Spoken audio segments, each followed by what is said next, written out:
Yo, what up, everyone? Welcome to the Anime Kingdom discussion and review. This one is on episode 7 of Kantai Collection. And this episode, it's back to more focus on Fubuki and everyone and her, assault group 5.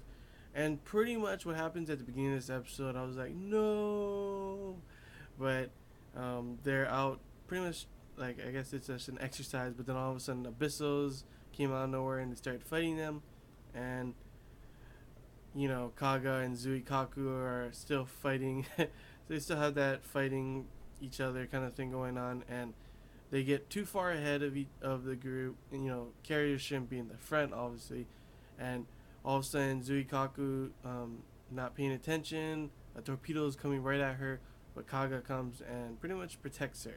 And Kaga says it's pretty much she did it because she doesn't want any of the Admiral's ships to get destroyed, and because, since Zuikaku didn't know, she would have got hit and possibly sunk, while Kaga got to choose which part of her ship, which part of her got hit by it, so she wouldn't sink, which was, it was a smart idea. I get it too, but Zuikaku's getting all mad throughout this whole thing, and throughout this episode, Zuikaku, her emotional state is a little, we don't really know like what's going to happen. Is she ready for this mission, because they all have to go on a mission, so that's why it's bad, because Kaga can't join them because they don't have any instant repairs right now, including Akagi, who I would say would be a good choice to replace her for the time being if they needed someone, but she is also in at the repairs. And it was a little cute. We did get a little Akagi and Kaga together, and seeing that Kaga really does care for her group, and really does believe that they're very talented and everything, including Zuikaku, even if she doesn't show it. That tsundere kind of thing going on. And also we could see that Zuikaku making the little bunny thing that the Kaga showed them, and it shows that Zuikaku does, care about Kaga too. They do have their fights, but that's like, that kind of thing happens sometimes. But obviously, like, when it comes down to it, they still will protect each other, still think each other's talented, but they always just fight. It's kind of like a sibling thing, pretty much. And during this time, Shokaku instead comes to replace Kaga for this mission, and everything. And during this whole time, also we get a little bit of Fubuki kind of not feeling like she is made. She's a good flagship. She felt it was her fault, kind of thing.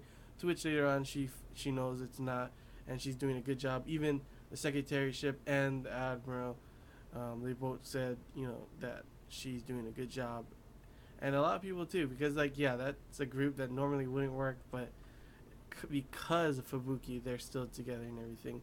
And then they go on their mission pretty much, and it's pretty interesting. I love seeing Fubuki take charge, and like, she's a lot more confident now. It's a lot better to see that. And of course, it turns out that the Abyssos maybe they know their codes. That's what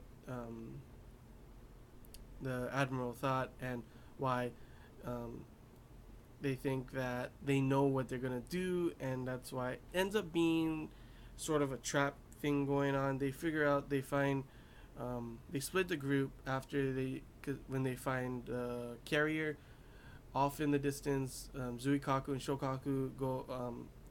Fubuki tells them to go ahead while they clean up the Abysso, the carrier fleet that they found. But during this time, Zuikaku and Shokaku are attacked by another Abysso carrier fleet that, where I guess they knew all along. It was all planned, and they attacked them.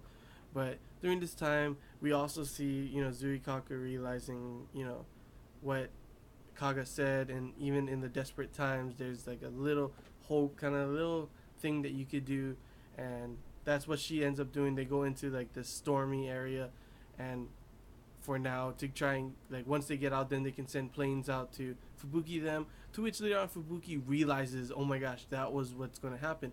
So her and everyone, when it seems like Zuikaku and Shokaku are about to get hit by that carrier fleet that's waiting for them.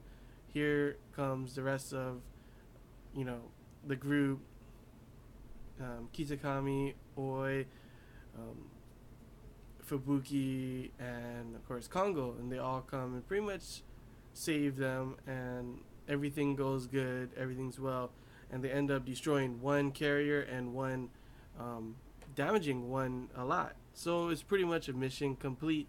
That wasn't really their mission. I think they had to do something else, but so far so good right there. And at the end, it shows Kaga like, you know, they tell her that it was like what they did, and Kaga's like, yeah, it's, and she wasn't surprised because she really believes that they're very talented girls, and it was like, oh, see, Kaga just, she puts up that the kind of like wall and acts like she doesn't care, but she does, and Kaga, but yeah, overall good episode. It was nice to see Fubuki really taking charge and really showing that she has confidence, and showing, you know, because then before it was still a little iffy with the Kagas, Zui, Kaku kind of thing. They still always fight, but it shows that they, in the end, they do care about each other, and they do have faith in each other. They do believe in each other, and all that kind of things. And overall, it was a good episode. That's all I really got to say about this episode. I don't really know what's gonna happen in the next episode, like I always say, because I really don't. But honestly, like, I've loved every episode so far of this, and I can't wait for the next episode. And hope you guys enjoyed this Anime Kingdom discussion review. If I missed anything you guys want to talk about, comment below. If you have any questions, comment below as well. And until next time, guys, see ya.